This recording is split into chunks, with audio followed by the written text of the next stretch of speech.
Hello everyone, hello and welcome to our channel. आज की video में हम स्टार्ट करने वाले हैं inferential statistics, which is a very important chapter in applied mathematics. So before diving deep into the topic, we will try to understand हम इस chapter में पढ़ने क्या वाले हैं। As the name suggests, inferential statistics. So inferential word कहां से आ रहा है? From a word infer. Infer मतलब हम कुछ एस्टिमेट करना चाहते हैं, कुछ गेस करना चाहते हैं किसी एक पर्टिकुलर चीज के बारे में। अब वो कोई भी चीज हो सकती है। फॉर एग्जाम्पल, कितने बच्चों को किटकैट चॉकलेट खाना पसंद है, कितने स्टूडेंट्स 90% एंड अबव स्कोर करते हैं, ऐसा कुछ कोई भी चीज हो सकती है जिसको हम एस्टिमेट या कुछ गेस करना चाहते हैं जिसके बारे में। ठीक है। एंड स्टैटिस्टिक्स, जैसे आपने क्लास 11th के चैप्टर में डिस्क्रिप्टिव स्टैटिस्टिक्स पढ़ा होगा, जहां पे हमारे सेंट्रल मोड्स ऑफ टेंडेंसी होते थे, mean, median, mode and standard deviation, variance, वो सब पार्ट आ जाता है डिस्क्रिप्टिव स्टैटिस्टिक्स में। स्टैटिस्टिक्स क्या है? जहां पर हम डेटा को कलेक्ट करते हैं, डेटा स्टडी करते हैं, कुछ पैरामीटर्स कैलकुलेट करते हैं like mean, median and mode to understand the data, and उसके बाद हम उसको एनालाइज करते हैं। यहाँ पे भी हम सिमिलर चीज करेंगे, बट यहाँ पर एक और वर्ड ऐड हो गया विच इज इन्फ्रेंशियल। यहाँ पर हम ये पूरी एक्सरसाइज किस लिए कर रहे होंगे? किसी चीज के बारे में कुछ गेस करने के लिए। सो चैप्टर स्टार्ट करने से पहले हमें दो मेन टर्म्स समझने हैं। वो दो टर्म्स क्या है? First is sample and second is population. So पहले हम ये समझेंगे कि what do we mean by sample and what do we mean by population. तो पॉपुलेशन वर्ड हमने बहुत बार सुना हुआ है पहले भी।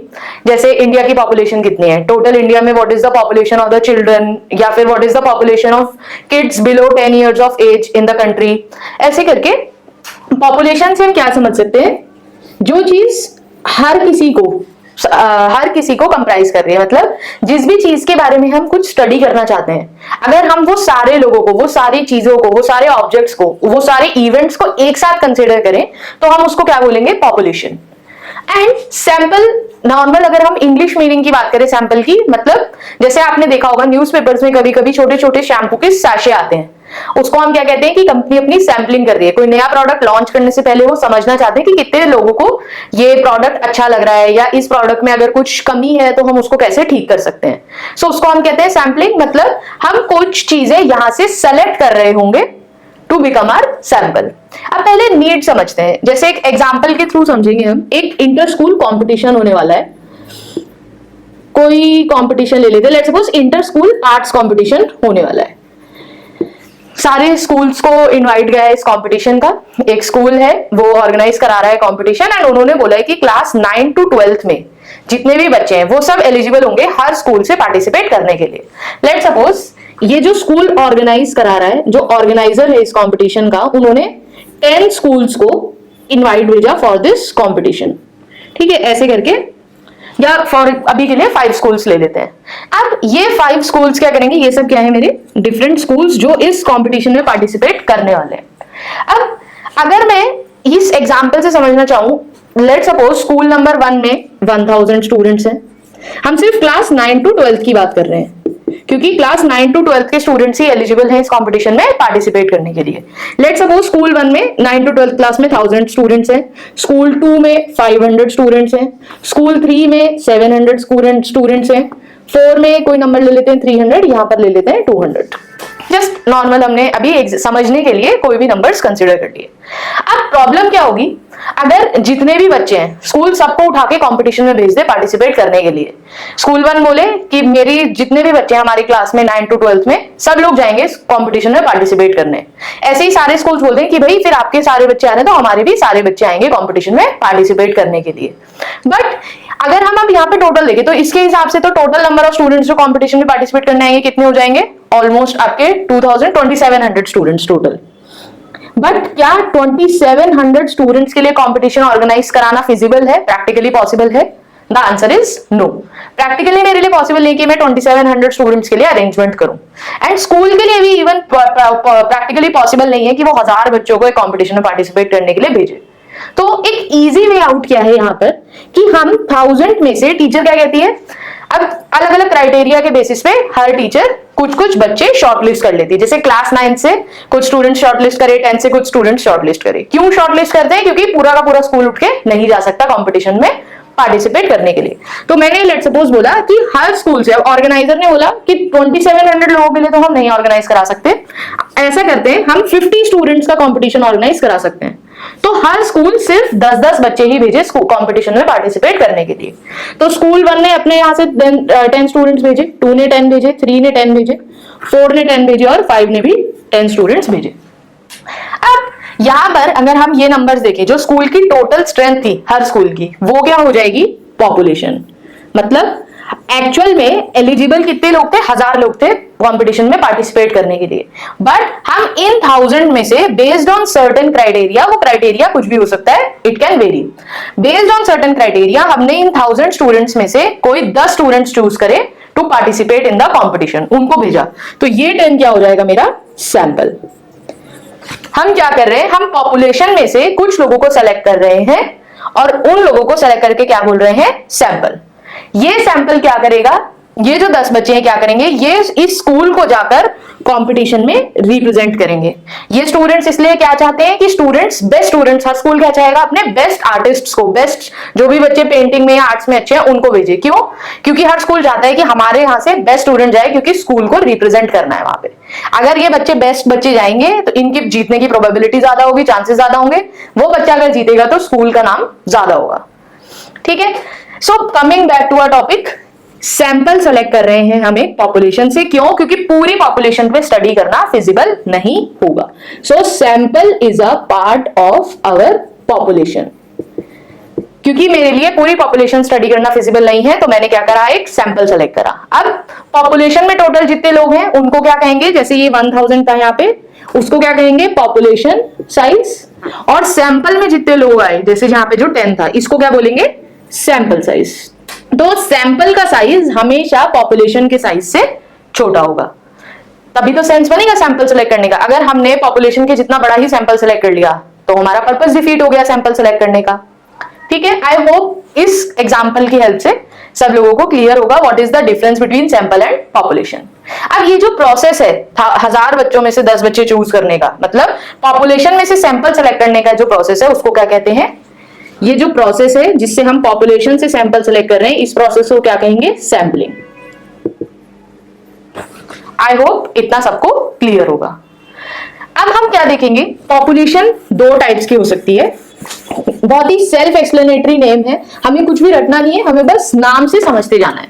तो पॉपुलेशन 2 टाइप्स की हो सकती है। First is finite population and second is infinite population. Finite नाम से समझ में आ रहा है, जहां पे हम काउंट कर सकते हैं, मतलब जो भी हमारी स्टडी है, मतलब पॉपुलेशन में अगर लेट्स सपोज स्टूडेंट्स हैं, पॉपुलेशन में लोग हैं, तो अगर वो नंबर काउंटेबल होगा तो पॉपुलेशन कैसी कहलाई जाएगी? Finite. Example, total number of people living in a country या पॉपुलेशन ऑफ दैट कंट्री, वो फाइनाइट पॉपुलेशन होगी। इनफाइनाइट, जहां पे हम उन ग्रुप ऑफ ऑब्जेक्ट्स को, इवेंट्स को या ग्रुप ऑफ पीपल को काउंट ना कर सकें, जहां पे अनकाउंटेबल होगा, उसको क्या कहेंगे? Infinite population. तो इनफाइनाइट पॉपुलेशन का एग्जांपल क्या हो सकता है? जैसे number of stars in a Galaxy. हम कभी भी काउंट एक्यूरेटली नहीं कर सकते कि टोटल कितने नंबर ऑफ स्टार्स हैं गैलेक्सी में, तो वो कैसी पॉपुलेशन होगी? इनफाइनाइट। अब सैंपलिंग की अभी हम 2 प्रोसेस से सैंपलिंग कर सकते हैं। सैंपलिंग को क्या समझना है कि वो क्राइटेरिया, जिस क्राइटेरिया के बेसिस पे हम पॉपुलेशन से सिर्फ कुछ लोग बाहर निकाल रहे हैं, कुछ स्पेसिफिक चीजें सेलेक्ट कर रहे हैं स्टडी करने के लिए। तो सैंपलिंग 2 टाइप से हो सकती है, probability sampling and non probability sampling.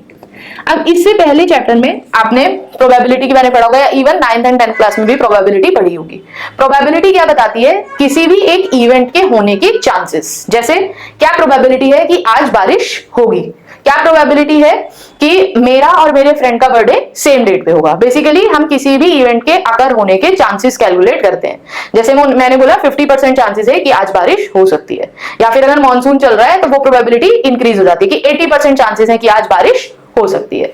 सो उसी टाइप से हम हमेशा प्रोबेबिलिटी में क्या बोलते थे, जो भी क्वेश्चंस आते थे, कि all the events are equally likely to occur. जैसे अगर मैंने एक अनबायस्ड कॉइन टॉस करा तो हम क्या बोलते थे? हेड्स आने की और टेल्स आने की प्रोबेबिलिटी सेम है। ऐसा नहीं है कि उस कॉइन पे मैंने कुछ उसके साथ गड़बड़ की हुई है कि जब हम उस कॉइन को टॉस करेंगे तो हेड ज्यादा बार आएगा और टेल्स कम बार आएगा। ऐसा नहीं है। अगर कॉइन अनबायस्ड है तो हम क्या कहते थे? इक्वल चांसेस होंगे। यहां पर भी सेम एनालॉजी फॉलो हो रही है। प्रोबेबिलिटी सैंपलिंग में हर चीज के सेलेक्ट होने के चांसेस इक्वल हैं। मतलब अगर मुझे एक स्टडी करनी है, मुझे ये पता लगाना है कि कितने बच्चों को किटकैट की चॉकलेट खाना पसंद है। मेरी पॉपुलेशन में मान लो 100 स्टूडेंट्स हैं टोटल। 100 स्टूडेंट्स के बेसिस पे मुझे कोई 10 बच्चे सेलेक्ट करने हैं टू चेक किस किस को किटकैट की चॉकलेट खाना पसंद है। अब ये 10 बच्चे, इन 100 में से हर स्टूडेंट की सेलेक्ट होने की प्रोबेबिलिटी, हर स्टूडेंट के सेलेक्ट होकर सैंपल में आने की प्रोबेबिलिटी अगर सेम होगी, इक्वल चांसेस होंगे, तो वो कैसा सैंपलिंग होगा, प्रोबेबिलिटी सैंपलिंग। एंड अगर उन स्टूडेंट्स के सेलेक्ट होने, जैसे अगर मैंने क्या करा, मैंने 100 बच्चों में से पहले ही सबसे प्रेफरेंस भरवा ली कि किसको कौन सी चॉकलेट खाना पसंद है, उस बेसिस पे अगर मैंने करा तो मेरी कैसे हो जाएगी, नॉन प्रोबेबिलिटी सैंपलिंग। क्यों? क्योंकि वहां पर एक बायस आ जाएगा। तो हम क्या कोशिश करेंगे कि जो ऑलरेडी किटकैट की चॉकलेट खाता है उसको पिक कर ले। तो वो जो प्रेफरेंस वाली एक और लेयर मैंने ऐड की, उसकी वजह से सबके सेलेक्ट होने के चांसेस इक्वल नहीं रहे। तो अगर चांसेस नॉट इक्वल है तो कैसी सैंपलिंग होगी, non probability sampling. Probability sampling and non probability sampling के फर्दर 4 टाइप्स हैं दोनों में। अगर आप देखेंगे तो सिलेबस में सिर्फ simple random sampling and systematic sampling है, बट बहुत ही सेल्फ एक्सप्लेनेटरी नेम्स है, एक एक मिनट लगाकर हम सारे टाइप्स को समझ लेंगे, बेटर रहेगा अगर आपको पता रहेगा। सो प्रोबेबिलिटी सैंपलिंग में पहला टाइप क्या है, सिंपल रैंडम सैंपलिंग। नाम से समझ में आ रहा है, सिंपल रैंडम मतलब हम गए इन 100 में से आंख बंद करके मैंने रैंडमली कोई भी 10 बच्चे चूज कर लिए, तो उसको क्या कहेंगे, simple random sampling. Second is systematic sampling. Systematic नाम से समझ में आ रहा है, क्योंकि प्रोबेबिलिटी सैंपलिंग है तो होगा तो हर बार रैंडम ही, चूज हम हमेशा रैंडमली करेंगे। बट सिस्टमैटिक मतलब हमने एक सिस्टम बना दिया प्रॉपर चूज करने का। सिस्टम क्या बनाया, लेट सपोज मैंने बोला every nth person in the population will be selected. nth generalise बोल दिया, जैसे यहां से मैंने बोल दिया कि 100 बच्चों में से अगर मुझे 10 बच्चे सेलेक्ट करने हैं तो हर 10वां बच्चा सेलेक्ट कर लो स्टडी करने के लिए, मतलब सैंपल में चूज करने के लिए। हर 10th मतलब जैसे आप अगर 100 स्टूडेंट्स है, सबके पास एक एक नंबर है 1 to 100, तो पहले मैंने क्या बोला, every 10th student should be selected. मतलब कौन कौन से स्टूडेंट सेलेक्ट होंगे, जिसके पास 10 नंबर है, जिसके पास 20 नंबर है, जिसके पास 30 नंबर है, ऐसे करके लास्ट कौन होगा, जिसके पास 100 नंबर है। एवरी 10th स्टूडेंट मुझे सेलेक्ट करते जाना है, ठीक है। ऐसे ही आप कोई भी रैंडमली नंबर बोल सकते हो कि हर तीसरा पर्सन सेलेक्ट कर लो, हर चौथा स्टूडेंट सेलेक्ट कर लो, बट एक nth ऑब्जेक्ट चूज करने से क्या हुआ, एक प्रॉपर सिस्टम आ गया, एक सिस्टमैटिक वे में मैंने अपनी सैंपलिंग कर ली। Third is stratified sampling. अब स्ट्रैटिफाइड वर्ड कहां से आ रहा है, स्ट्रैटा से। स्ट्रैटा का मतलब क्या होता है, ग्रुप। मैंने क्या करा, मैंने अपनी पॉपुलेशन को, पूरी पॉपुलेशन को ग्रुप्स में डिवाइड कर दिया, ठीक है। अगेन कंपटीशन वाला एग्जांपल ले लेते हैं। मेरे पास एक स्कूल था, स्कूल ने क्या करा, स्कूल में मैंने क्या करा, मैंने सारे बच्चों को क्लासेस में डिवाइड कर दिया, 9th class, 10th class, 11th class and 12th class, ठीक है। स्ट्रैटिफाइड सैंपलिंग में क्या करेंगे, पहले एक स्कूल से बच्चे चूज करने थे, तो पूरी जो पॉपुलेशन थी उसको सर्टेन ग्रुप्स में डिवाइड कर दिया, जो यहाँ पे मेरी क्लासेस हो गई, और फिर बोल दिया कि हर ग्रुप से, मान लो कंपटीशन में 8 बच्चे भेजने, ठीक है, 8 स्टूडेंट्स भेजने, तो मैंने क्या बोला, अब आप हर क्लास से 2-2 स्टूडेंट्स सेलेक्ट कर लो, ठीक है। सो हमने पहले क्या करा, 2 स्टेप्स में हो रहा है, पहले पूरी पॉपुलेशन को ग्रुप में डिवाइड करा और फिर बोला हर ग्रुप से एक fix number of samples choose कर लो, तो वो क्या हो जाएगा, stratified sampling. Fourth and last type क्या है, क्लस्टर सैंपलिंग। बहुत ही सिमिलर है क्लस्टर सैंपलिंग भी, बस क्लस्टर सैंपलिंग में हम एक और लेयर ऐड कर देंगे। अभी तो यहाँ पर चलो 4 क्लासेस थी, अगर क्लासेस ज्यादा होती, मतलब अगर मैंने बोल दिया होता कि कंपटीशन की एलिजिबिलिटी 9th से 12th की जगह कोई भी बच्चा भेज दो आप अपने पूरे स्कूल से, ठीक है। या फिर एक और अच्छा रिलेटेबल एग्जांपल क्या हो सकता है कि एक कंपनी है, कंपनी को एम्प्लॉय की प्रेफरेंसेस समझनी है, ठीक है। कंपनी के पास 15 अलग अलग जगह ऑफिसेस खोले हुए हैं कंपनी ने, ठीक है। अगर हम, प्रॉब्लम क्या है कि स्ट्रैटिफाइड से क्लस्टर पर हमें जाने की जरूरत कब पड़ेगी, वो क्लियर होना चाहिए। अब अगर 15 ऑफिसेज हैं तो ये करना बहुत ही इनएफिशिएंट टास्क होगा कि हर ऑफिस से जाके एक सर्टेन नंबर ऑफ लोग हम चूज कर लें, इनएफिशिएंट हो जाएगा। क्यों? क्योंकि 15 अलग अलग जगह जाएंगे, फिर 15 जगह जाके मान लो हर 15 लोग सेलेक्ट करने हैं, एक एक बंदा हर ऑफिस से सेलेक्ट करेंगे तो टाइम वेस्ट प्रोसेस होगा। तो क्लस्टर सैंपलिंग इसलिए क्या करेगी, क्लस्टर सैंपलिंग में हम क्या करेंगे, 15 ऑफिस को क्या बोलेंगे कि 15 क्लस्टर हैं अलग अलग, यहां पर हम क्या बनाएंगे, डिफरेंट क्लस्टर। हर क्लस्टर की प्रॉपर्टीज सेम होंगी, ठीक है। Office 1, office number 2, office number 3, office, ऐसे करके 15 ऑफिस हैं, मतलब 15 डिफरेंट क्लस्टर हैं। अब हम पहले क्या करेंगे, यहां पर 3 स्टेप प्रोसेस हो जाएगा। 3 स्टेप प्रोसेस क्या, पहले पॉपुलेशन को क्लस्टर में डिवाइड करा, first step. Second step is आंख बंद करके रैंडमली पहले कोई भी क्लस्टर चूज कर लो। 15 के 15 ऑफिसेज जाने की बजाय पहले रैंडमली चूज कर लो कोई भी 4 या 5 ऑफिसेज। ठीक, 5 ऑफिसेज कैसे चूज करें रैंडमली, कि second office, 5th, 7th, 13th and 15 offices थे तो 15th। ठीक है, ऐसे मैंने रैंडमली चूज कर लिए पहले अपने क्लस्टर, मतलब पहले अपने ऑफिस चूज कर लिए। अब क्या बोला, इन पूरे क्लस्टर में जितने भी लोग हैं सबको सैंपल में ले लो। मतलब हम यहाँ पर ये बोलने की बजाय, जैसे हम स्ट्रैटिफाइड में बोल रहे थे कि ग्रुप सारे चूज करने हैं, हर ग्रुप से हमें एक फिक्स नंबर ऑफ सैंपल लेने हैं, यहाँ पे हम क्या बोल रहे हैं कि क्लस्टर चूज कर लो पहले, और जो भी क्लस्टर चूज हुआ उसको पूरा का पूरा एज इट इज सैंपल में लेना है।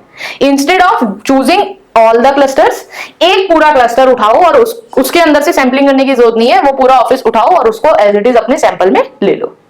बहुत थोड़ा सा माइन्यूट डिफरेंस है दोनों प्रोसेसेस में, स्ट्रैटिफाइड एंड क्लस्टर में। आई होप यहां तक सबको क्लियर होगा। नेक्स्ट हम बात करेंगे नॉन प्रोबेबिलिटी सैंपलिंग की। नॉन प्रोबेबिलिटी सैंपलिंग बहुत ही सेल्फ एक्सप्लेनेटरी नेम्स हैं चारों के चारों टाइप्स के। फर्स्ट इज कन्वीनियंस सैंपलिंग, यहां पे हमें पता है इक्वल चांसेस नहीं होंगे हर किसी के सेलेक्ट होने के, तो कन्वीनियंस जैसे मुझे अगर ये स्टडी करना है कि कितने लोगों को पबजी खेलना पसंद है, तो मैंने क्या करा, मेरे आसपास जो भी लोग थे जिन तक भी पहुंचना मेरे लिए कन्वीनियंट था, मैंने बस उनको चूज कर लिया अपने सैंपल में, तो वो कैसा हो जाएगा कन्वीनियंस सैंपलिंग। जिनको भी कन्वीनियंट है रीच आउट करना। सेकंड जजमेंटल सैंपलिंग, जजमेंटल मतलब नाम कहां से आ रहा है, जजमेंट से। जैसे अगर किसी हॉकी कंपटीशन के लिए, किसी फुटबॉल कंपटीशन के लिए एक स्कूल को स्टूडेंट्स भेजने हैं पार्टिसिपेट करने के लिए, तो कोच ने क्या करा, अपने जजमेंट के बेसिस पे कुछ बच्चों को सेलेक्ट कर लिया और उनको भेज दिया विदाउट एनी ट्रायल्स और anything, based on only the judgement of a expert या जजमेंट ऑफ वन पर्सन हम सैंपल चूज कर रहे हैं। ठीक है, third is snowball sampling. Snowball नाम से समझ में आ रहा है, जैसे स्नोबॉल के साथ क्या एनालॉजी है कि स्नो कहां से आगे एकदम मैथ्स पढ़ते पढ़ते, जैसे स्नोबॉल में होता है जब माउंटेन से एक स्नो की बॉल नीचे गिरना स्टार्ट करती है तो उसके अंदर आइस ऐड होती जाती है और उसका साइज बड़ा होता जाता है। वैसे ही यहां पर है, हम पहले कोई भी एक बच्चा चूज करेंगे, वो एक बच्चा एक और बच्चे को रिकमेंड करेगा। जैसे फॉर एग्जांपल किसी को कोई कोचिंग क्लासेस या ट्यूशन क्लासेस ज्वाइन करनी है, तो एक बच्चे ने दूसरे बच्चे को बताया, दूसरे ने तीसरे को बताया, ऐसे करके सैंपल ऐड होगा। And last is quota sampling. So last type is quota sampling. Quota sampling में क्या हो रहा है, लेट्स सपोज सैंपल में गर्ल्स और बॉयज सेलेक्ट करने हैं। एक स्कूल है, उसके अंदर 100 स्टूडेंट्स हैं, 100 में से 60 बॉयज हैं और 40 गर्ल्स हैं। मुझे क्या करना है, अब मुझे इस सैंपल इस 100 की पॉपुलेशन में से 10 लोगों को चूज करना है। तो मैंने क्या करा, 10 लोगों में फिक्स कर दिया कोटा, क्या कि मुझे 5 बॉयज चूज करके दो और 5 गर्ल्स, मतलब हर ग्रुप के लिए हमने एक कोटा फिक्स कर दिया, तो उसको क्या कहेंगे, कोटा सैंपलिंग। आई होप दोनों ही प्रोसेसेस, दोनों ही टाइप्स हमको क्लियर होंगे, probability sampling and non probability sampling. यहीं पर एक चीज और डिस्कस कर सकते हैं। अब सैंपलिंग को दो और टाइप्स के बेसिस पे हम डिफरेंशिएट, मतलब अलग अलग टाइप्स डिस्कस कर सकते हैं। पहला होता है unbiased and biased sampling. Unbiased versus biased बहुत ही सेल्फ एक्सप्लेनेटरी नेम्स हैं, कुछ बहुत ज्यादा मुश्किल नहीं है समझना। And second is unrepresentative and representative sampling versus representative sampling. Unbiased versus biased में जो भी सैंपल अनबायस्ड हो, अनबायस्ड मतलब रैंडमली चूज करा है, हर स्टूडेंट की या हर ऑब्जेक्ट की पॉपुलेशन से सैंपल में सेलेक्ट होने की प्रोबेबिलिटी इक्वल हो, तो वो सैंपल कैसा होगा, अनबायस्ड। और अगर बायस्ड है, जैसे फॉर एग्जांपल अगर कन्वीनियंस सैंपलिंग की मैं बात करूं, जो भी मेरे लिए कन्वीनियंट था मैंने बस उसको रीच आउट करके पूछ लिया कि आपको पबजी खेलना पसंद है या नहीं, तो वो सैंपल क्या एक्यूरेट, मुझे एक्यूरेट चीजें बताएगा पॉपुलेशन के बारे में, नहीं। क्यों, क्योंकि ऐसा हो सकता है कि जो भी लोग मेरे आसपास थे उनको बाई चांस सबको पबजी खेलना पसंद था, तो हम उनके ऊपर स्टडी करके ये नहीं कह सकते कि पॉपुलेशन में सबको ही पबजी खेलना पसंद है, तो वो मेरा सैंपल कैसा हो जाएगा, बायस्ड सैंपल। सिमिलरली एक और बेसिस पे कैसे डिफरेंशिएट कर सकते हैं, अनरिप्रेजेंटेटिव एंड रिप्रेजेंटेटिव। अब रिप्रेजेंट हम किसको कर रहे हैं, सैंपल, कोई भी सैंपल रिप्रेजेंट किसको कर रहा है, अपनी पॉपुलेशन को। तो अनरिप्रेजेंटेटिव या और रिप्रेजेंटेटिव मतलब रिप्रेजेंटेटिव कब होगा सैंपल, जब वो एक्यूरेटली अपनी पॉपुलेशन को प्रेजेंट करे। जैसे ये जो हमारा एग्जांपल था कि 100 बच्चे हैं, 100 में से 60 बॉयज हैं, 40 गर्ल्स हैं। अब मैंने 10 लोगों का सैंपल चूज करा, बट यहां पर अगर आप देखोगे तो मेरी रेशो चेंज हो गई। सैंपल में मैंने equal number of boys and girls लिए, बट क्या पॉपुलेशन में equal number of boys and girls थे, नहीं। तो ये सैंपल कैसा हो जाएगा, अनरिप्रेजेंटेटिव। अगर इसी की जगह मैं यहां पर ये कह दूं कि आप 6 बॉयज सेलेक्ट करो और 4 गर्ल्स, तो ये सैंपल कैसा हो जाएगा, रिप्रेजेंटेटिव। क्यों? क्योंकि जो ओरिजिनल पॉपुलेशन में दोनों ग्रुप्स की, दोनों जेंडर्स की रेशियो थी, वही सेम रेशियो मैंने अपने सैंपल में भी मेंटेन रखी। तो ये सैंपल कैसा हो जाएगा, रिप्रेजेंटेटिव। एंड अगर इस तरीके से सैंपल लिया तो अनरिप्रेजेंटेटिव। बेसिकली रेशियो सेम होना चाहिए, मतलब डिवाइड सेम होना चाहिए। अब यहाँ पे सपोज जेंडर था, हाइट हो सकती है, कोई भी क्राइटेरिया हो सकता है जिसके बेसिस पे पॉपुलेशन को हमने डिवाइड किया हुआ है। सो अभी हमने क्या क्या डिस्कस करा इस वीडियो में। अभी तक हमने पहले स्टार्ट करा कि इन्फ्लुएंशियल स्टैटिस्टिक्स में हम क्या पढ़ने वाले हैं। उसके बाद हमने 2 टर्म्स समझे, सैंपल एंड पॉपुलेशन। सैंपल क्या होता है, पॉपुलेशन का पार्ट होता है। उसके बाद हमने क्या समझा, sample size and population size क्या होता है। फिर हमने समझा पॉपुलेशन कितने टाइप की होती है, 2 टाइप की, finite and infinite. And population से सैंपल चूज करने का प्रोसेस क्या होता है, सैंपलिंग। सैंपलिंग को हम फर्दर सर्टेन टाइप्स में डिवाइड कर सकते हैं बेस्ड ऑन 2 और 3 थिंग्स। तो पहला डिवीजन कैसे हुआ, on the basis of probability. पहला is probability sampling and non probability sampling. Probability sampling में हमने फर्दर 4 टाइप्स डिस्कस करे, simple, random, systematic, stratified and cluster. Non probability sampling में हमने 4 टाइप्स डिस्कस करे, convenience, judgemental, snowball and quota sampling. Based on certain other criterias की bias है, based on बायस की bias है सैंपल में या नहीं, 2 टाइप्स में डिवाइड कर सकते हैं सैंपलिंग को, सैंपल को unbiased and biased sample. Based on representation की सैंपल पॉपुलेशन का एक्यूरेट रिप्रेजेंटेशन है या नहीं, कैसे डिवाइड कर सकते हैं, unrepresentative and representative sample. I hope अभी यहां तक सब लोगों को क्लियर होगा। आज की वीडियो में हम इतना ही करेंगे। To access the full notes, practice sheet and formula sheet of this chapter, you just have to fill a Google form in the description below. आपको बस अपनी बेसिक डिटेल्स डालनी है and then you will get the access to the notes, formula sheet and practice sheet for this chapter. In case you have any doubts, you can post in the comments below, and please like, share and subscribe to our channel. Thank you.